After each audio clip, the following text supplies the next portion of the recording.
Let's do a little carburetor rejetting.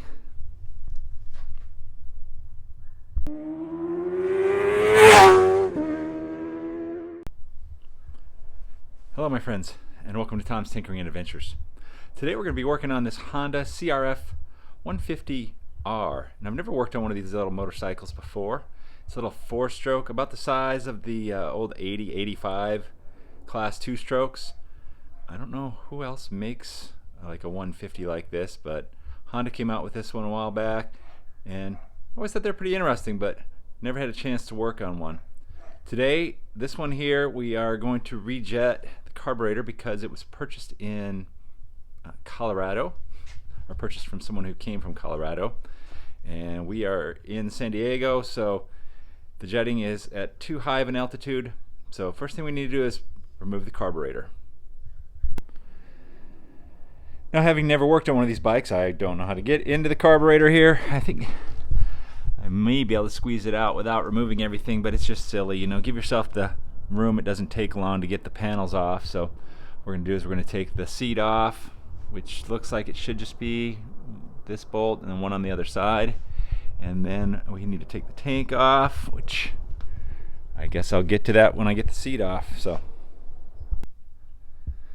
once the seat is off, you got a little rubber strap you can take off back here, and then there's some hidden bolts. You kind of have to take the plastic shrouds off a little bit, and they're right in there, one on each side, to get the tank off.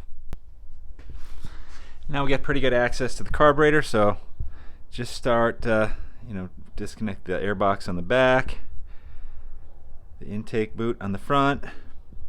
This is our hot start. That looks like it might be a pain, so maybe once we get it loose, we'll get that out. There's a TPS on here, throttle position sensor, so track that down and unplug it. Looks like it's right up there. And then throttle cables on the other side. And of course, watch all your vacuum line routing so you can put it back the way you got it out. The carburetor came out pretty easily once we had everything disconnected. Throttle cables, very easy to disconnect on the right hand side. And just like I said, I took the hot start cable out of there as soon as I had the carburetor out. It was much easier. So what we're dealing with here is we have a JD jetting kit that was purchased. So we're going to replace the components in here. Well, first I'm going to see what they have in here. I'll probably write them down on the back, and then we'll replace them with probably the 0 to 3,000 foot. So we have a couple of different needles here. Looks like we're supposed to use the red one. We put the clip in the 5th position, and we use a 148 main jet. So hopefully we got that in here. And it says a 42 pilot jet, but I think, I don't know if we're even going to see this on the camera here, but this one looked to be a 45. I'm going to have to look closer at it here. Anyway, we're going to have to use what we've got. So there it is. So first thing I'm going to do is I'm going to take the float bowl off, and then to get to the needle we're going to have to remove the cap here. So I'm going to take these components off, and we'll see what it looks like in here too. Could be dirty.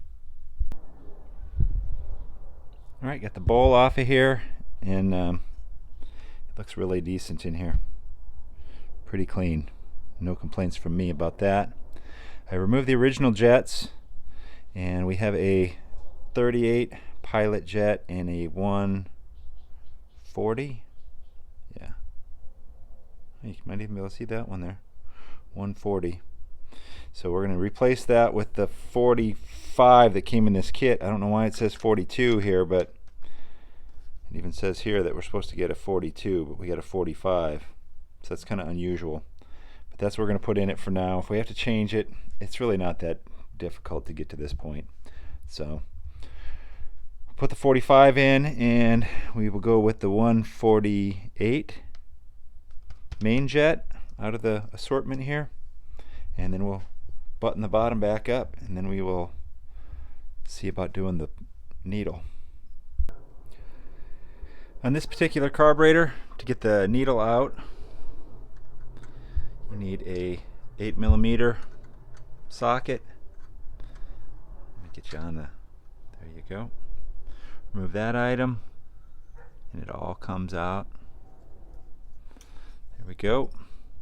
So what we're going to do now is we're going to switch out to the red needle, the 5th clip position. This is showing us how to count. So you count down, 2, 3, 4, 5. This one says it has 7. I don't know how many are actually on here, but very small, so just count carefully. And then what you do is you put the little clip in the position it tells you to, and then we'll replace this whole setup here with that one. Yeah, there we are, back installed. Not too bad of a job on this bike.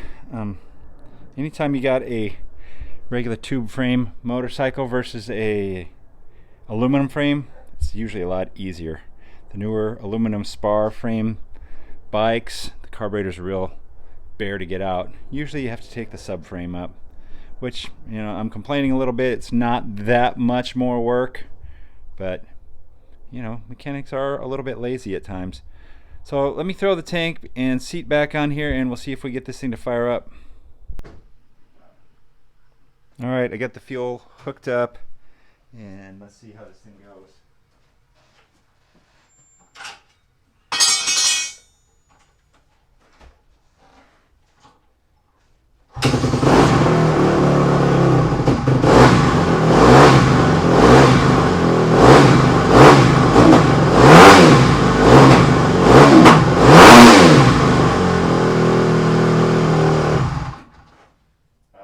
Results.